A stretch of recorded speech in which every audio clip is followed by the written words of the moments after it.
Durante los últimos 10 años que he estado escribiendo sobre la World Wide Web, he podido ver cómo esta ha transformado nuestro mundo. Un 25% de la población de nuestro planeta ya está conectada, permitiendo a los usuarios el acceso al conocimiento y la conexión entre ellos, algo que nunca antes había ocurrido en la historia de la humanidad.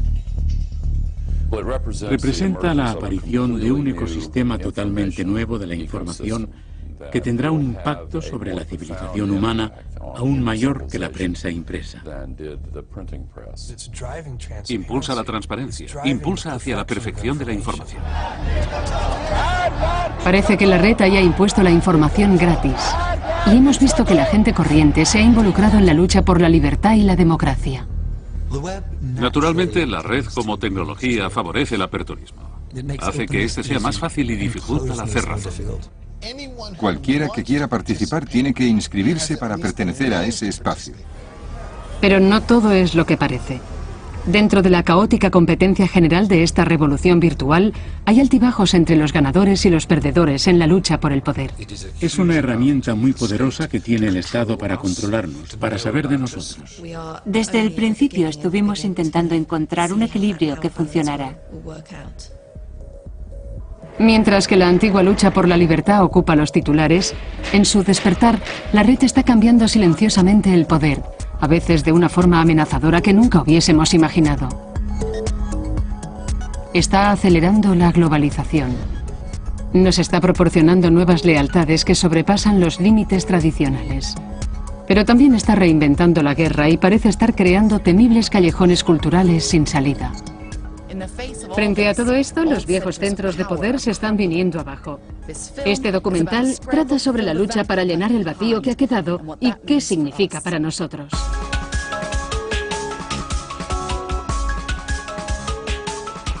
La revolución virtual.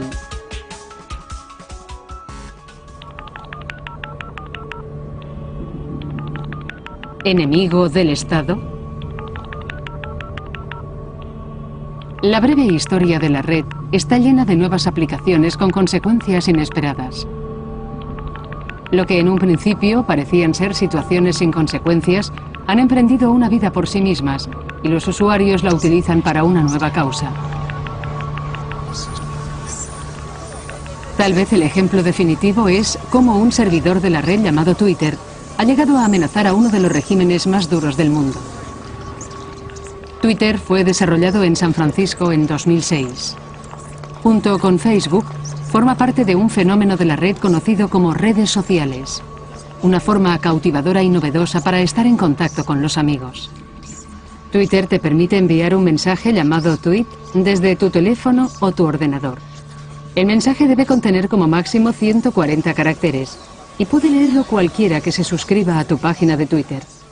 Poco después de su lanzamiento, los tweets empezaron a inundar la red, gente que contaba su vida con pelos y señales. El microcosmos del mundo de la red Twitter parecía una moda cuando empezó. La gente solo quería un Twitter porque sí, porque valía la pena. Era una forma interesante de charlar. Mucha gente que dejó de utilizar el servicio lo vio como un ejemplo más de lo superficial de la cultura del todo sobre mí de la red. Pero entonces ocurrió algo revolucionario.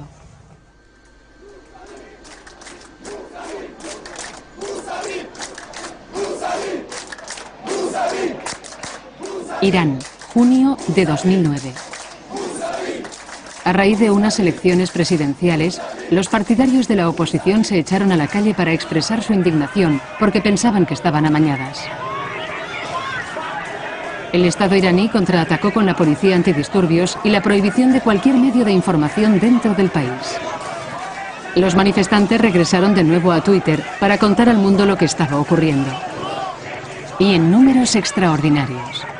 Solo en los primeros 18 días, 500.000 de personas enviaron más de 2 millones de tweets desde Irán.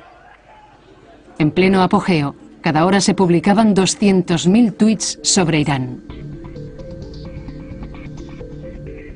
Una iraní residente en Inglaterra era quien recibía muchos de esos tweets. Tiene familia en Irán, por lo que no podemos mostrar su rostro ni proporcionar su identidad real. Se le conoce por su apodo en Twitter, Oxford Girl. Yo estaba sentada y decidí ir a tomar un café, y cuando volví tenía unos 3000 tweets que llegaron en unos minutos. En cuanto envió esos mensajes, el público en general se convirtió en un vínculo crucial entre los manifestantes y el mundo exterior. Alguien me enviaba un mensaje o un correo electrónico y yo escribía: he recibido una noticia que dice que los basijis están en tal o cual calle, están arrestando a la gente, avisad de que vayan por otro sitio. Twitter tiene un efecto enorme en la red. La información se pone en manos de la gente, haciendo que sea como el mercurio, irreprimible e incontenible. Es como el muro de Berlín, e imaginen lo rápidamente que habría caído el muro si Twitter hubiese existido. Me sentí muy contento y entusiasmado porque algo estaba pasando, pero también alarmado porque las cosas podían empeorar muy deprisa. Pronto, no solo las redes sociales como Twitter, sino también sitios para compartir vídeos como YouTube, se vieron atrapados en la lucha a vida o muerte en Irán. Cuando una joven iraní fue asesinada, millones de personas fueron testigos de sus últimos momentos. La gente vio en tiempo real cómo moría una persona joven y llena de energía, con una vida por delante, asesinada sin sentido por el régimen actual, y la gente quiso vengar su muerte.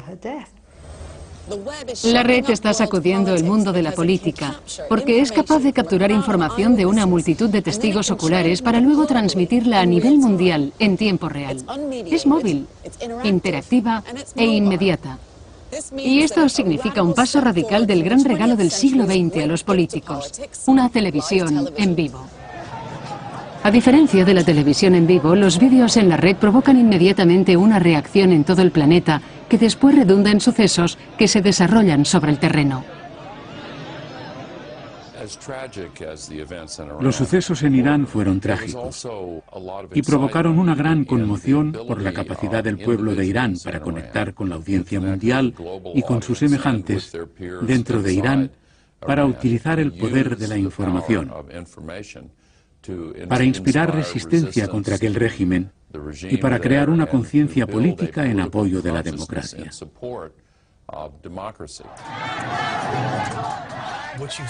Lo que hemos visto evolucionar en la red es un gran ejemplo de cómo los seres humanos pueden evolucionar con sus herramientas.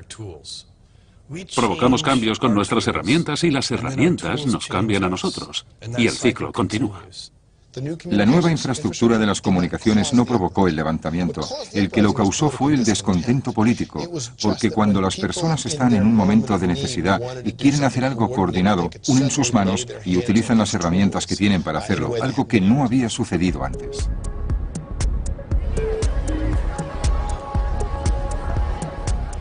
La red es como una caja de herramientas para protestar contra un mundo inesperado. Los administradores de Twitter estaban sorprendidos de que se hubiera producido una revolución tan rápida y que a la vez se extendiera por todo el mundo. En ambos casos, el principio que lo guiaba era el mismo. Creo que la apertura es una revolución en sí misma. Expones tus pensamientos y así atraes a otras personas que de otro modo no habrías atraído. Y las cosas ocurren. Es como una reacción química. Es casi inevitable que con las nuevas tecnologías que existen en el mundo la información fluya libremente. La gente se comunica y eso conduce al poder.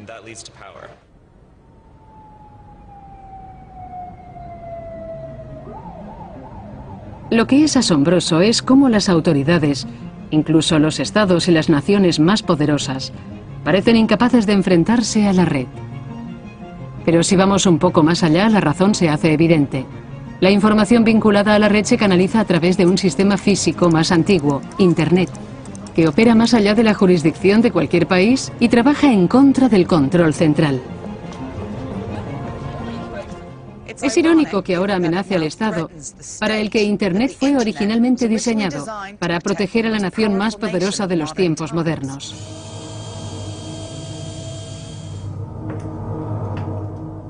Los orígenes de Internet se remontan a la Guerra Fría, cuando Estados Unidos y la Rusia soviética se enfrentaban a la amenaza inminente de un holocausto nuclear.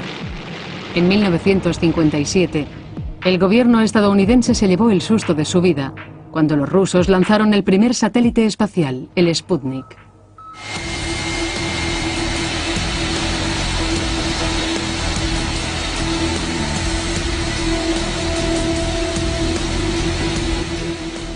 Decididos a no volver a ser burlados por los soviéticos, los americanos fundaron la Advanced Research Project Agency, conocida como ARPA. La ARPA contaba con un gran presupuesto y dijo que iba a crear algo que vencería el juego de los rojos. El Pentágono no tenía ni idea de qué era eso que iba a proteger a Estados Unidos. El ARPA no estaba dirigida por un departamento militar de investigación y desarrollo, que entonces estaba centrada en los detalles básicos y prácticos de las nuevas armas.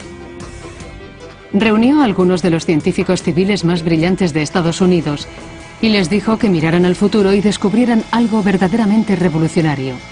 Una de las áreas en las que la ARPA se metió de lleno fueron las comunicaciones. Utilizando la nueva tecnología de los ordenadores se desarrolló ARPANET, una red innovadora y precursora de Internet. A principios de la década de los 70, ARPANET era una de las redes informáticas similares de todo el mundo. El problema era cómo unirlas. En 1974, dos científicos informáticos, Vint Cerf y Bob Kahn, crearon las reglas con las que estas redes podrían hablar entre sí. Esto marcó el comienzo de la Internet mundial que conocemos hoy. La experiencia que tuvimos al principio fue simplemente resolver un problema de ingeniería bastante complicado e interesante.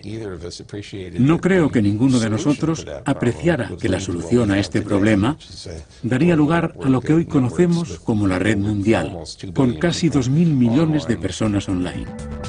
Detrás del trabajo de Vint Cerf había una tecnología denominada conmutación de paquetes.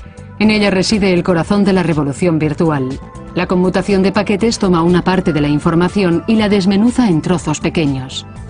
Entonces, estos son enviados a través de la red, a menudo en un orden incorrecto y ni siquiera por la misma línea. En el extremo receptor, los paquetes se vuelven a colocar en el orden correcto y los datos se vuelven a rehacer por completo.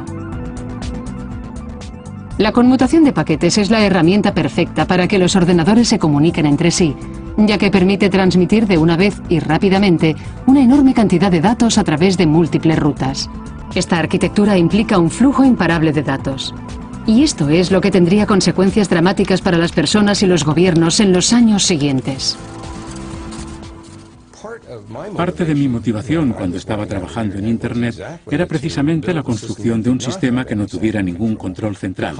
Recordemos que todo estaba siendo financiado por el Departamento de Defensa de Estados Unidos y una de las cosas que ese departamento quiere es que los sistemas sean altamente fiables y resistentes. Una forma de lograrlo es no tener ningún punto central que pueda ser atacado y destruido y por lo tanto que nada pueda inferir en el funcionamiento de la red. Así que la consecuencia de esta arquitectura descentralizada es que es altamente resistente a las deficiencias y por lo tanto es muy difícil para cualquiera cerrar Internet por completo. Cuando empezó, la antigua ARPANET conectó 4 universidades de toda Norteamérica. Actualmente, Internet mantiene conectado a un 25% de la población del planeta. Los ejes de Internet son los servidores madre.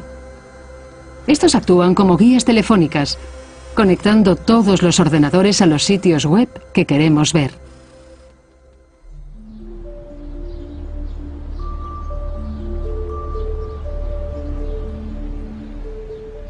Parece un bloque de oficinas anónimo, pero en realidad este edificio alberga uno de los 13 servidores madre que mantienen a Internet en marcha por todo el mundo. Tenemos gran cantidad de accesorios, cámaras en el techo y tenemos muchos otros accesorios en el techo, en las paredes y bajo el edificio para controlarlo todo fácilmente. Todas las paredes exteriores son de paneles metálicos y tenemos sensores de movimiento en el techo para que nadie pueda entrar por el falso techo. Con eso me estás diciendo que lo que hay dentro de esta habitación es muy valioso y muy importante. Cierto.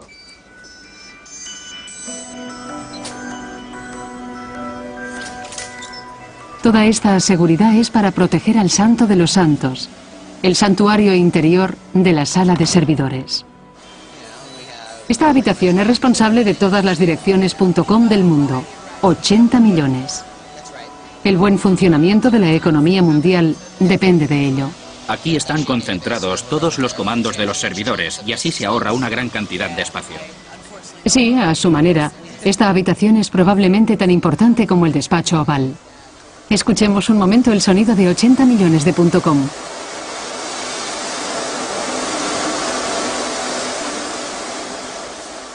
pasaría si diera un tirón del enchufe y de repente hubiera un apagón aquí, en Mount View, California? Aquí están la mayoría de los centros de procesamiento de datos. Nosotros mismos nos suministramos de lo necesario. Aquí tenemos generadores de corriente, tenemos 13 generadores a diésel, tenemos nuestros propios servidores por si fallara alguno de ellos.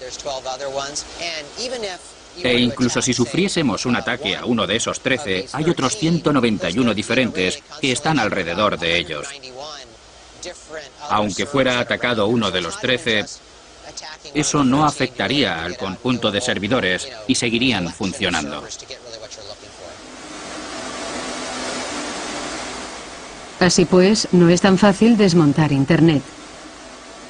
Determinados países, como Irán, no pueden apagarlo por mucho que quieran, porque es un sistema mundial compartido. Un organismo internacional llamado ICANN, que no es leal a ningún país, supervisa los servidores madre, pero su papel es limitado. Como entidad internacional, ¿tiene poder ICANN para controlar y poder de encender y apagar Internet? Bueno, no creo que nadie tenga poder para encender y apagar Internet.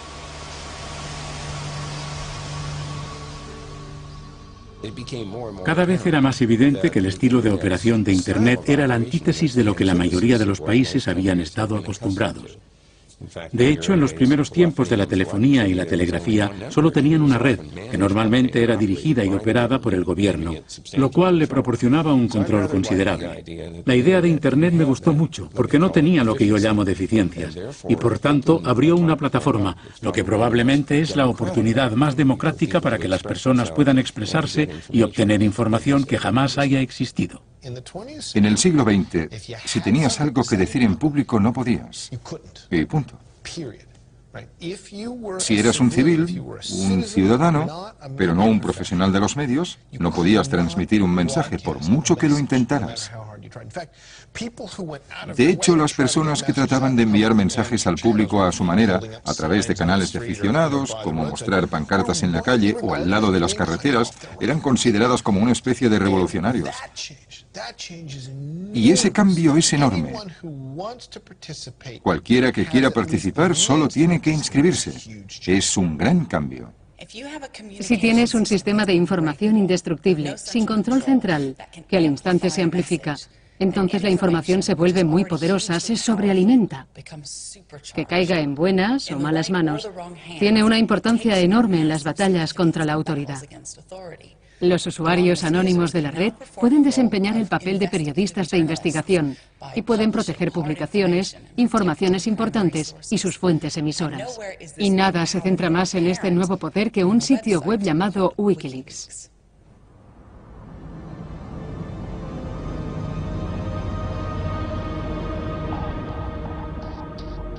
Wikileaks permite a las personas dar un toque de forma anónima a los gobiernos y las entidades.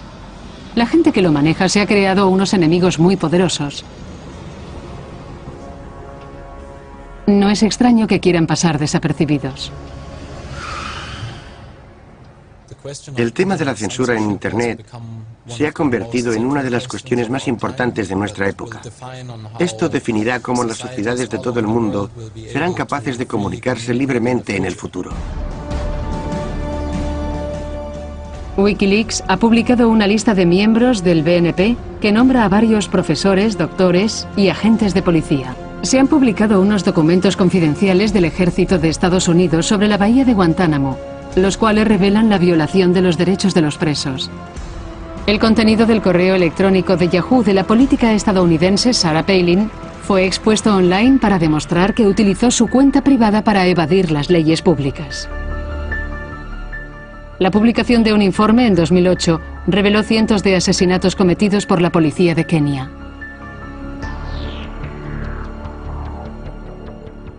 Wikileaks tiene una base de datos de más de 1.200.000 documentos. Mantiene sus propios servidores en ubicaciones no reveladas, no guarda los registros y utiliza un cifrado de encriptación militar para proteger a sus fuentes y otras informaciones confidenciales.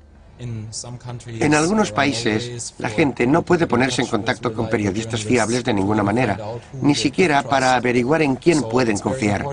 Por eso es muy importante ofrecer una entidad como nosotros, que tenga una reputación y que ofrezca a las personas una manera anónima de presentar esta información.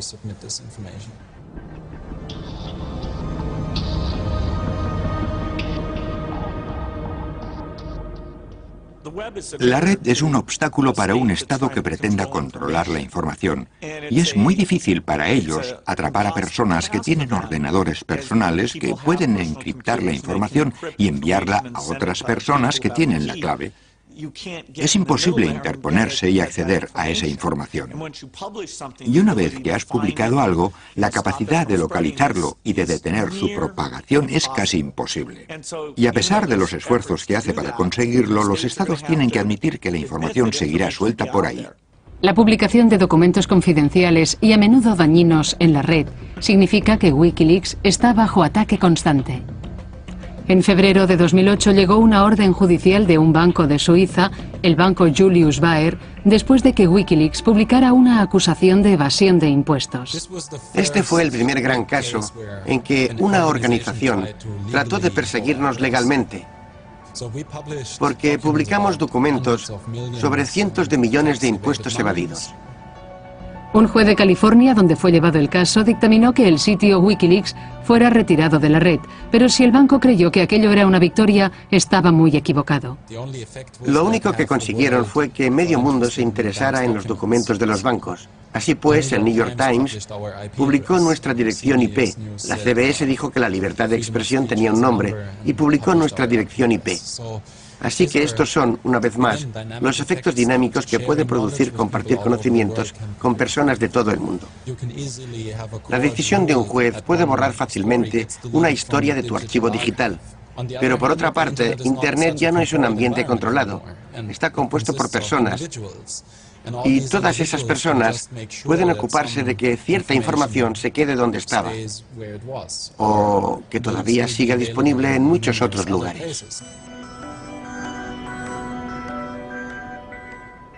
Hay una famosa frase que dice: la red interpreta la censura como un daño y busca rutas alternativas. Y cuando John Gilmore dijo eso, en realidad no estaba siendo metafórico, sino que estaba describiendo literalmente los protocolos de comunicación de Internet. Así que si estás tratando de enviar un mensaje del punto A al punto B en Internet, es algo así como ir de un lugar A a un lugar B. Hay una red de carreteras y puedes ir por muchos caminos distintos. Así pues, la censura está considerada como una especie de bloqueo en la carretera para que no pasen los mensajes. Pero si eso ocurre, los protocolos de Internet buscan otros caminos no detectados para pasar, y lo ven. Vale, puedo pasar por aquí, hay otra carretera por la que puedo enviarlos. Y los protocolos de Internet buscan otros caminos para que pasen.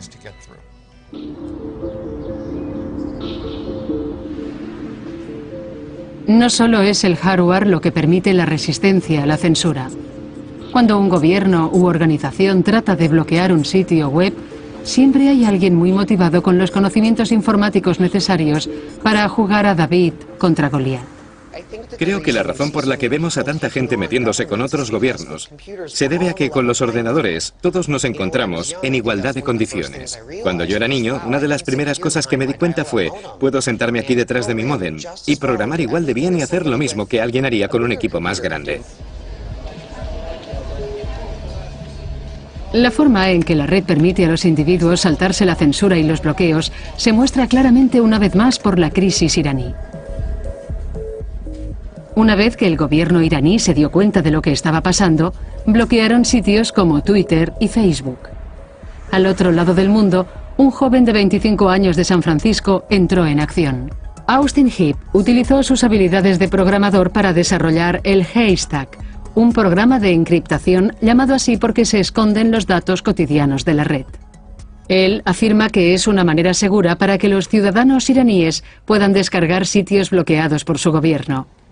Lo que voy a hacer es canalizar mi conexión a través de una máquina que está en Irán. Así que cualquier cosa que haga aquí estará sujeto a las mismas tecnologías de filtrado que alguien de allí experimentaría. Con el filtrado normal de Irán, voy a seguir adelante y a tratar de cargar Facebook.com. Y lo que ocurre enseguida es que te deniegan el acceso. Ni siquiera se puede establecer la conexión con Facebook porque los filtros la interrumpen. Así que voy a abrir el Haystack, que se carga con un solo clic en actualizar. Y en este lado de la pantalla verás rápidamente lo que va a hacer el Haystack. Hay un montón de números. Ya puedes descargarte el Facebook desde Irán. Y todo lo que haces con el Haystack es seguro. Está encriptado. No se puede filtrar. Y no hay posibilidad de que puedan averiguar cuál es tu clave para luego tratar de saber quién eres en la vida real.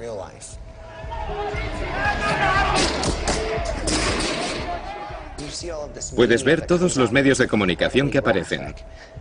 Son increíblemente gráficos y cada día los veo. Y en cierto modo, tienes que verlos y olvidarte, pero al día siguiente puede ser peor. Me afecta aunque no esté allí. Lloro durante 10 minutos, pero esa es su vida.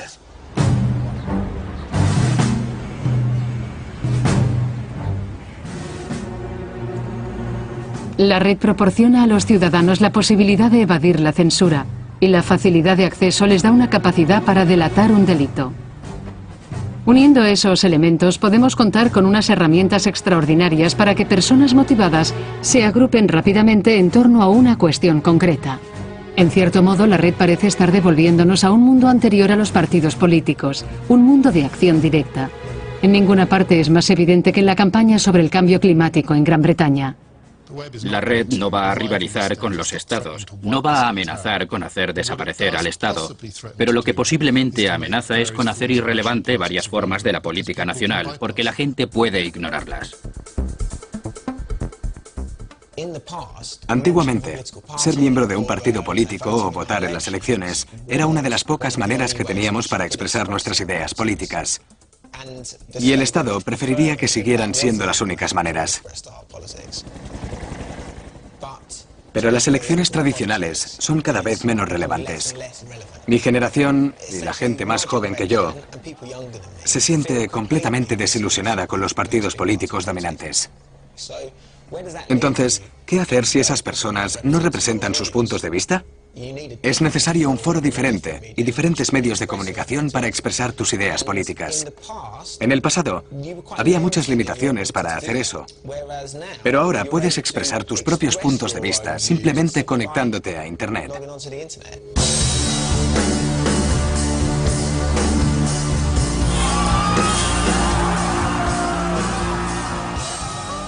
En un evento organizado por el Campamento en Acción por el Clima, destinado a cerrar una central eléctrica de carbón en Nottinghamshire, acuden activistas de todo el país.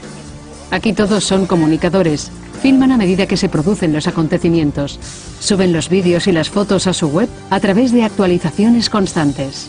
Sin embargo, la red proporciona algo más que herramientas para la protesta. Sus conexiones inspiran la solidaridad en el grupo. Creo que la naturaleza de la comunidad ha cambiado. Antes de Internet, las únicas comunidades de las que podías formar parte eran comunidades en las que solo podías estar presente físicamente. Podías estar geográficamente cerca de otras personas para formar parte de alguna organización o estructura. Mientras que ahora, un día puedes decir, quiero hacer algo por el cambio climático, por ejemplo.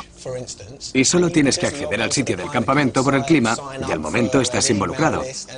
Ya eres miembro de esa comunidad. La red es una increíble fuente de recursos para la transmisión de información y para reunir a las personas en torno a un tema, incluso en un lugar determinado, pero a muy corto plazo. Lo que la red es capaz de hacer es sacar a la luz comparaciones de la nada y hacerlas desaparecer otra vez. Lo que el Estado ha podido hacer durante décadas, durante siglos, es afianzar las identidades de las personas, manipular sus temores, manipular sus esperanzas. Creo que Internet fortalece a cualquiera que pueda usarla. Fortalece aún más a la gente que la usa efectivamente. Fortalece a los gobiernos para controlar una insurrección, fortalece a la propia insurrección, así que es un arma de doble filo. Hemos visto cómo la red proporciona un tremendo poder individual y da cohesión y una finalidad a las causas más dispares. Pero siempre, frente a estas nuevas libertades, nos encontramos con la autoridad inquebrantable del Estado. Así que lo que se pone en marcha es una carrera de armas entre los ciudadanos y el Estado. En mi opinión, el mejor ejemplo de esto se está produciendo ahora en China.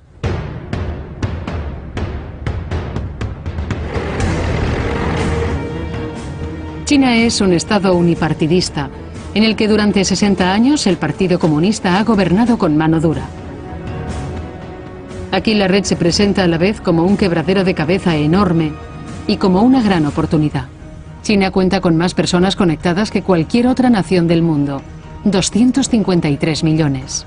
Así pues, los efectos de la red en la política constituyen una enorme amenaza para el Estado. Y, sin embargo, la tecnología ha contribuido al extraordinario crecimiento económico de China. El Estado chino tiene que jugar hábilmente al gato y al ratón con sus ciudadanos. Se trata de un juego que está definiendo la red del siglo XXI. Creo que lo que quiere el gobierno es utilizar el poder de Internet para impulsar la economía. Pero en términos de política, cultura y sociedad, está realmente preocupado por la información que hay en la red, porque puede constituir una amenaza. No pueden llegar y desconectar Internet, porque los negocios chinos viven de la exportación y necesitan hablar con sus clientes occidentales. Las universidades chinas obtienen información de las universidades occidentales, leen los trabajos de investigación, descargan apuntes y esas cosas, y eso no lo pueden detener. Quieren bloquear el Falun Gong, quieren bloquear cosas relacionadas con el Dalai Lama, pero eso es difícil. Los esfuerzos que China hace para censurar la red son asombrosos. Se cree que hay 30.000 chinos que secretamente vigilan la red constantemente. Los chinos han llegado a ser muy hábiles en los últimos 15 años en lo que es ampliamente conocido como el Gran Cortafuegos de China. Ese anillo de la censura que metafóricamente rodea todo el país, con el que los censores envuelven a los medios de comunicación profesionales. Los chinos leen el New York Times y deciden si abren o cierran el acceso, y lo mismo hacen con la Wikipedia. Parece que la enorme inversión que ha hecho el Estado chino para controlar la red está dando sus frutos. Han logrado bloquear efectivamente los sitios web occidentales que podrían ser nocivos para su política. Lo que no alcanzamos a comprender mientras nos retorcemos las manos pensando que el New York Times o incluso la web de la BBC pueden estar bloqueados, es que para el gobierno chino la amenaza no es la información occidental liberal que llega al país, sino que perciben la amenaza que llega de las conversaciones que cientos de millones de chinos están teniendo entre sí dentro del país.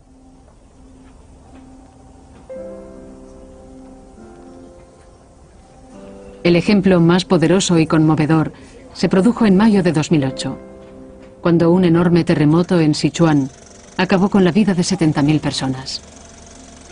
Las escuelas se derrumbaron, pero en cambio los edificios del Partido Comunista quedaron prácticamente intactos. La pacífica indignación de los ciudadanos chinos expresada en la red levantó un nuevo reto para las autoridades.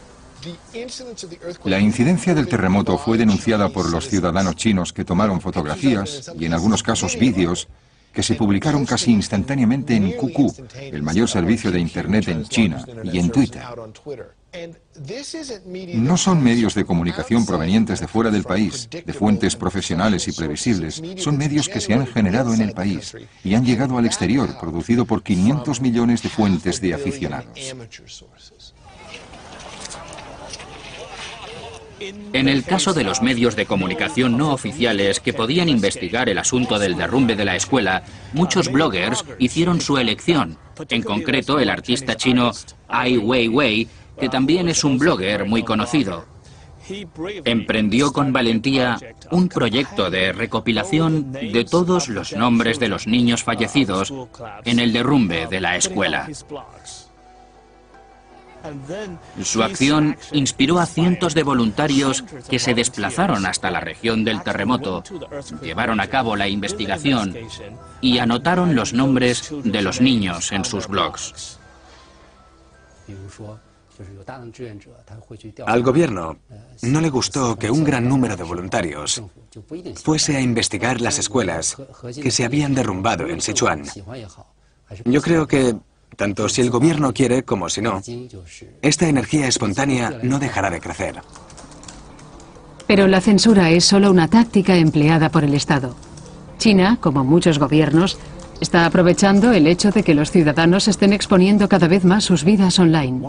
Una de las mayores innovaciones en materia de vigilancia en los últimos años se ha producido como consecuencia de la propagación de los sitios de redes sociales y de los equipamientos sociales en todo tipo de sitios. Porque una vez que la gente muestra quiénes son sus amigos, es posible hacer un análisis del grupo y empezar a buscar comunidades clandestinas. Y esta es una herramienta muy poderosa en manos de la policía y de los servicios de inteligencia para averiguar quién observa ciertas creencias no gratas, ya sea el islamismo y en China el amor a la democracia, o lo que sea.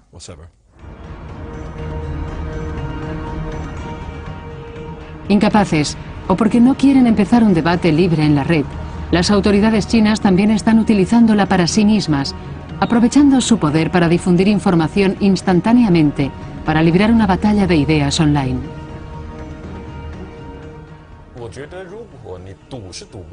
Creo que si no puedes bloquear la Internet, entonces tienes que guiarla, es la única manera. Cuando una sociedad está siendo separada por la presión del gobierno, es necesario ajustar tu estrategia. El gobierno empezó reclutando lo que calificó como comentaristas de Internet, ciudadanos que escriben artículos y cuelgan los comentarios en la red en apoyo de la línea oficial del partido. Los ciudadanos chinos lo llamaron el ejército de los 50 céntimos, porque para cada artículo o comentario les pagan la astronómica suma de 50 céntimos. Se estima que hay cerca de 350.000 centros de operaciones en la China de hoy.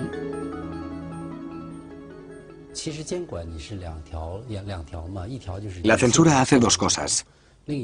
Una es el bloqueo y la otra, la guía. El llamado ejército de los 50 céntimos. Aplica más el segundo método, el de la guía. A veces necesitan una opinión eficaz para poder guiar en un canal o dirección.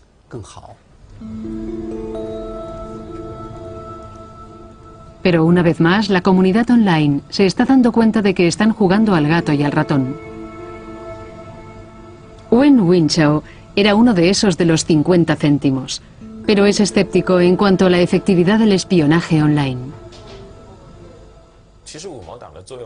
En realidad, creo que el efecto del ejército de los 50 céntimos se ha exagerado. Sabemos que el gobierno gasta una gran energía en la formación profesional de los comentaristas de Internet. También tienen comentaristas a tiempo parcial. Pero en la Internet podemos ver que su fuerza es muy débil. A veces, en un sitio web, se coloca un artículo en una posición muy obvia. Y en cuanto la vemos, sabemos que es un artículo de un centro de 50 céntimos. A pesar del sofisticado uso que el gobierno chino hace de la red, a largo plazo esta demuestra que tiene una habilidad de Houdini para escapar de cualquier esfuerzo de limitarla. En los países que tienden a ser bastante cerrados y donde el flujo de información no era muy bueno, se ha utilizado Internet para abrirla y una vez se permite la apertura, es muy difícil retroceder. Internet hace un esfuerzo por abrir las comunicaciones. Los chinos son como todos los demás. Y cuanto más se restrinja, más se avanzará hacia una sociedad democrática, hacia un modelo al que estamos acostumbrados. Y afortunadamente lo que está pasando es que cada vez son más ricos, están utilizando la tecnología, se conectan a personas de todo el mundo y la idea de que pueden suprimir información importante va a desaparecer. Estamos empezando a ver el despertar de una conciencia política en muchas naciones reprimidas por las dictaduras.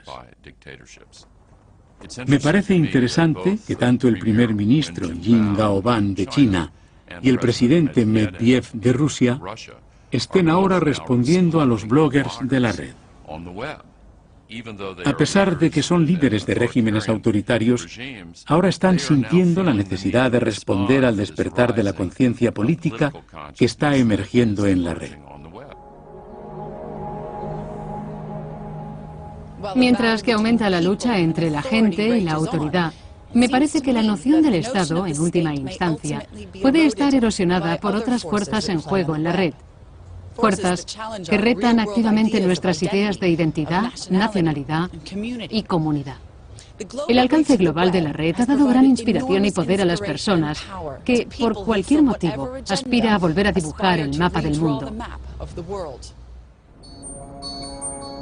El primer intento más importante para aprovechar un nuevo tipo de conciencia global a través de la red no vino a través de los sitios basados en la información, sino a través de un servicio monetario.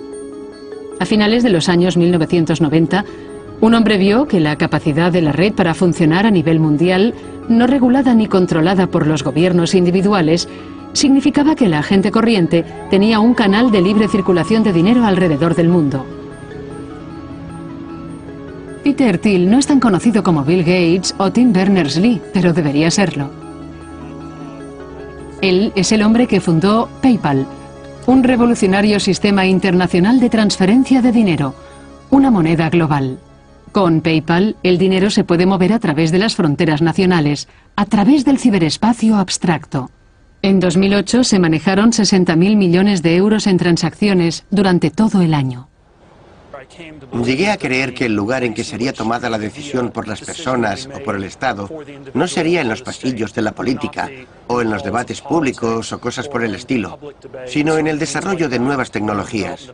El futuro del siglo XXI va a suponer una nueva versión de la globalización y tenemos que conseguir que la globalización funcione.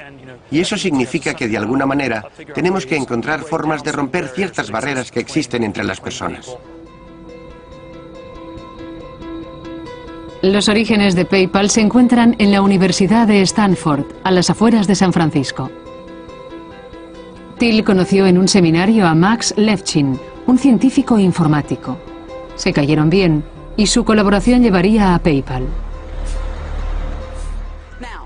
Thiel vio esto como una oportunidad de ganar dinero, pero también como una oportunidad para poner en práctica algunas de sus creencias.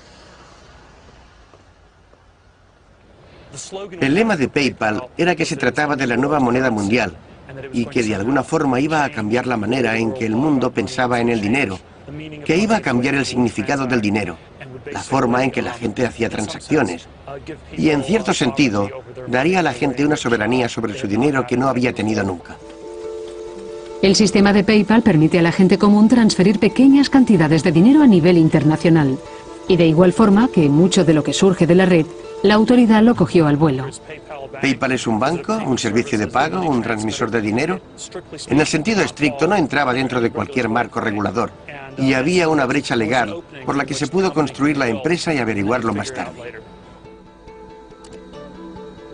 Peter Thiel vio después el potencial de Facebook como una manera de formar comunidades no limitadas por la nacionalidad. Él fue uno de los primeros inversores de lo que se ha convertido en la red social más grande. Facebook tiene ahora 350 millones de usuarios en todo el mundo. Si fuera un país, sería el tercero en población del mundo.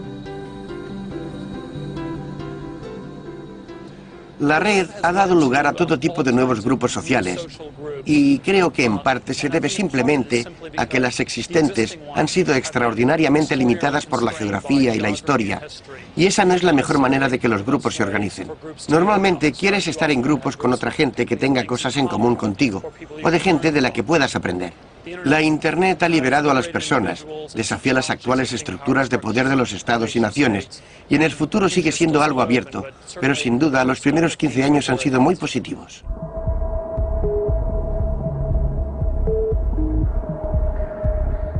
Peter Thiel es un verdadero visionario de la red.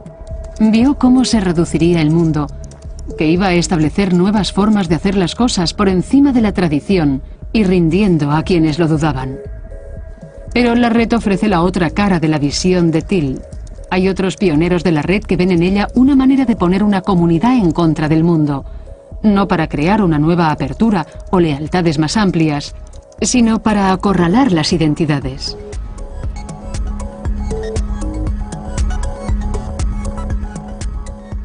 Antes de la red, los extremistas solían estar dispersos en pequeños grupos por todo el mundo. La red los vinculó a todos, les dio nuevas herramientas, permitiéndoles llevar la iniciativa. Al-Qaeda reconoció rápidamente la capacidad de este nuevo medio para difundir su mensaje de miedo y terror. Los grupos islamistas han escogido Internet para difundir todo su material, porque de esta manera pueden controlar totalmente cómo y dónde se difunde el mensaje.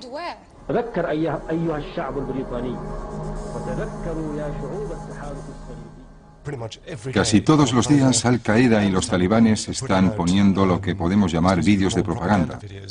Dicen dónde están, muestran los ataques o elogian a un líder en particular, uno que quizá murió en un ataque teledirigido.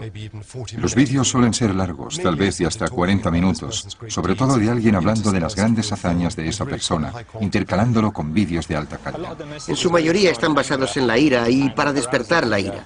Y utilizan una gran cantidad de imágenes de mujeres y niños muertos y otras imágenes horribles. Son tácticas de choque para captar a la gente, para conseguir que entren en el engranaje y crear ese sentido de urgencia. Al-Qaeda, como Internet, no tiene centro. Es un grupo disperso de personas estrechamente asociadas. Desde cualquier lugar del mundo en que estén los yihadistas, la red les permite hablar con personas de ideas afines, y su sistema de creencias es reforzado inmediatamente. La red actúa como una especie de tierra virtual, portátil. El concepto de una patria portátil se refiere a los diferentes grupos que operan en diferentes países en el mundo que tienen objetivos similares y pueden utilizar Internet como un espacio que vincula a todos ellos en un solo lugar.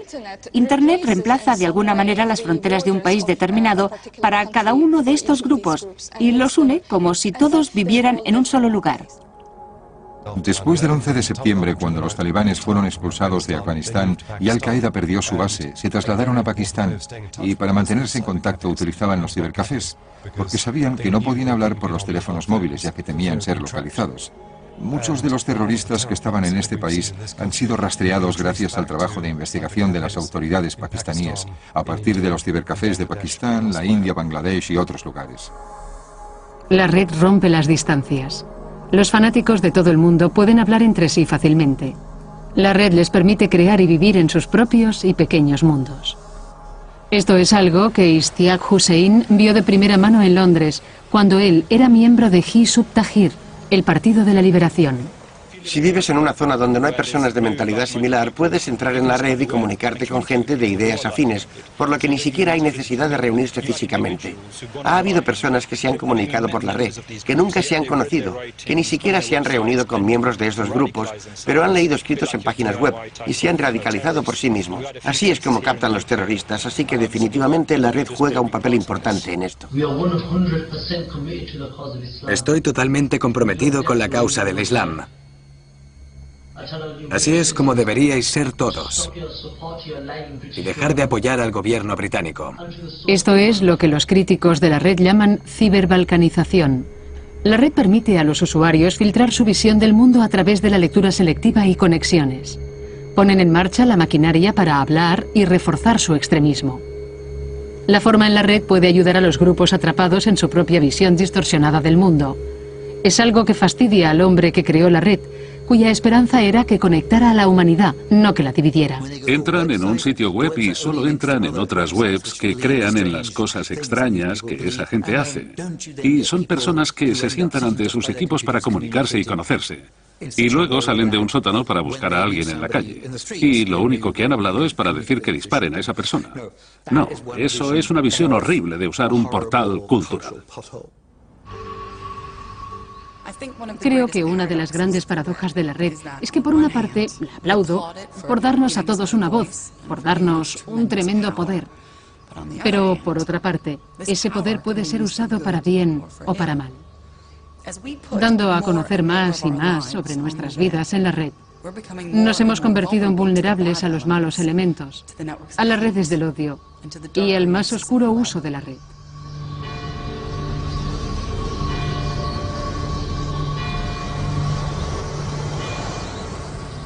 El ejemplo más extremo de ese lado amenazante de la red se hizo evidente hace poco, en el 2007, cuando todo el país fue llevado casi al borde del desastre por un asalto dirigido a través de la red. Estonia, un pequeño país con 1,5 millones de habitantes, fronterizo con Rusia, ha sido descrito como el país más conectado de Europa. El 97% de todas las transacciones bancarias se hacen online, así que era un objetivo tentador para cualquiera de los llamados guerreros cibernéticos. Estamos muy involucrados en la revolución digital y por eso tenemos que protegernos, porque si algo sale mal, somos muy vulnerables, pero no queremos perder esta forma de vida.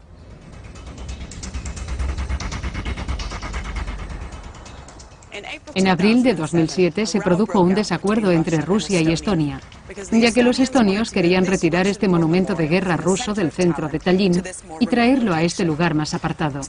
Para muchos de los rusos que aún vivían aquí era una gran ofensa y salieron a las calles provocando disturbios que se prolongaron durante 2 noches.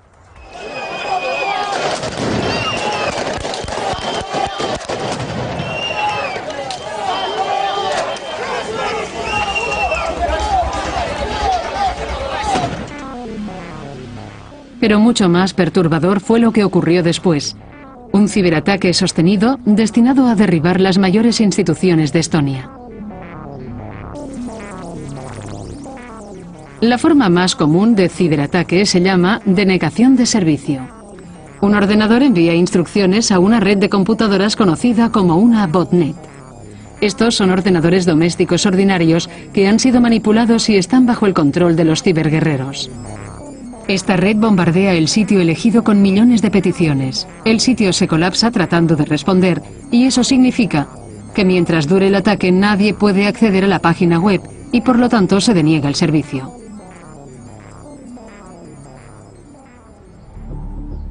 Estonia, mayo de 2007. Aquí llovieron los ciberataques sobre el centro económico de este pequeño estado. Afectó principalmente a los sitios web del gobierno que fueron cerrados. Cerraron algunas empresas y los bancos fueron atacados. Tuvimos graves problemas con los sitios externos de Internet, así que ningún cliente podía entrar a la Internet del banco. Si no pueden salir los periódicos, no sabes qué ocurre en el país. Si los bancos no operan, la actividad económica queda paralizada. Si eras un empresario estonio en París y necesitabas ponerte en contacto con un banco a través de Internet para conseguir fondos, no podías. Y Estonia terminó aislándose del mundo exterior. Cerraron las fronteras y no se permitían los mensajes entrantes a través de Internet. Lo que convierte la ciberguerra en una amenaza para el Estado es que el Estado ni siquiera sabe de quién o de dónde procede el ataque. Es muy difícil saber quién te está atacando en el espacio cibernético, porque las investigaciones cibernéticas por lo general terminan en un equipo afectado en un tercer país en el que los archivos se han eliminado. Seguramente no se organizó en Uruguay, ni tampoco se organizó en, no sé, Malí. No podemos decir que fue el cerebro detrás de eso, si había un solo autor intelectual detrás de todo. Y no hay pruebas claras de la participación de algún Estado. Pero lo que podemos demostrar es que la Federación Rusa no cooperó para mitigar esos ataques. Así que, por lo menos, contribuyó con un apoyo pasivo a esos ataques.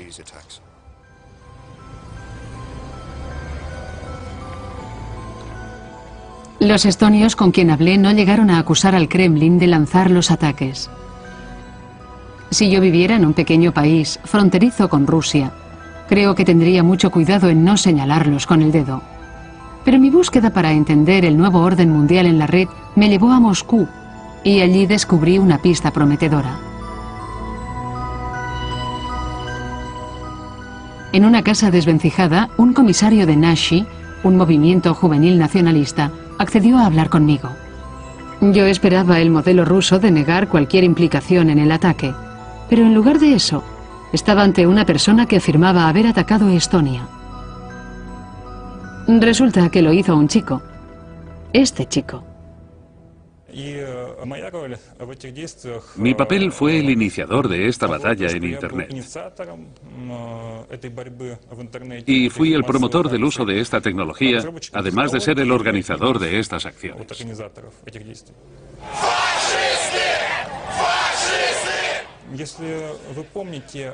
Más de 5.000 personas fueron detenidas en Tallinn en ese momento. Sus derechos humanos fueron violados a gran escala. Nuestra intención era llevar a cabo una acción de masas y conseguir que las autoridades estonias tuvieran miedo. Y como no podíamos ir a Estonia, lo hicimos a través de Internet. No hubo ataques cibernéticos como tales. Se trataba de ciberlegítima defensa. La ciberlegítima defensa no es más que una acción de masas en Internet. De la misma forma que podemos llevar a cabo manifestaciones masivas en las calles y en las ciudades, ahora podemos hacer lo mismo en Internet. Y creo que esas manifestaciones de masas serán muy interesantes y populares en el siglo XXI. ¿Fue una iniciativa tuya? ¿No estuvo implicado el Estado? Estas acciones no fueron apoyadas por el Estado. Fue una reacción de la sociedad civil que existe en Rusia.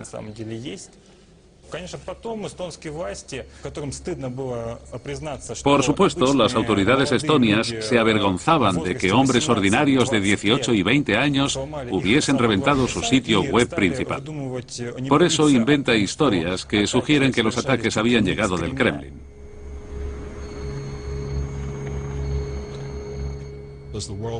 A medida que el mundo esté más conectado, habrá más oportunidades para que las naciones se hagan daño unas a otras. No hemos visto mucho todavía, pero es algo que tenemos que pensar para el futuro. Todo lo que hay que hacer es leer los periódicos, y cuando ves que hay conflictos en el mundo real, también hay conflictos en el ciberespacio.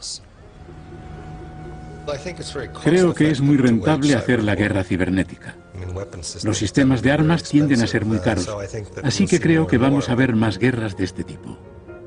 Para bien, ya hemos visto cómo la red puede redefinir la democracia y abrir nuevos horizontes. En las calles de Irán reunió una multitud que pretendía impugnar un régimen. Sin embargo, para mal, está reforzando los prejuicios y cierra puertas. En manos de los adolescentes altamente motivados de Rusia, casi paralizó un país. Por el momento, una cuarta parte del planeta está conectada. Pero me pregunto, ¿qué ocurrirá cuando el 75% restante se conecte? ¿Ayudará la red a generar nuevos entendimientos globales? ¿O nos enfrentaremos a nuevos peligros que nunca imaginamos?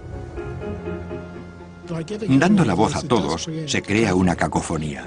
Y en esa cacofonía, a menudo se escuchan las voces más duras, las más brutales e incluso las más despiadadas. ¿Puede una red social derrocar un régimen? No creo que pueda derrocar un régimen, pero creo que puede contribuir, porque se pueden expresar ideas, y cuanto más deprisa se expresen las ideas y cuanto más acceso tenga la gente a ellas, más deprisa pueden cambiar las cosas.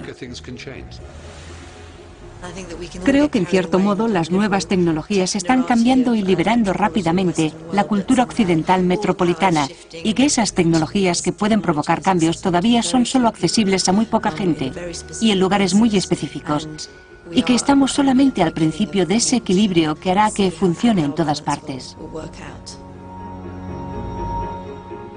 Después de 20 años, estamos empezando a ver el enorme impacto que la red tiene sobre la naturaleza de la política, el poder y la guerra. La red se enfrenta al mundo con una oportunidad y una responsabilidad increíbles. La pregunta para el futuro es cómo vamos a usarla.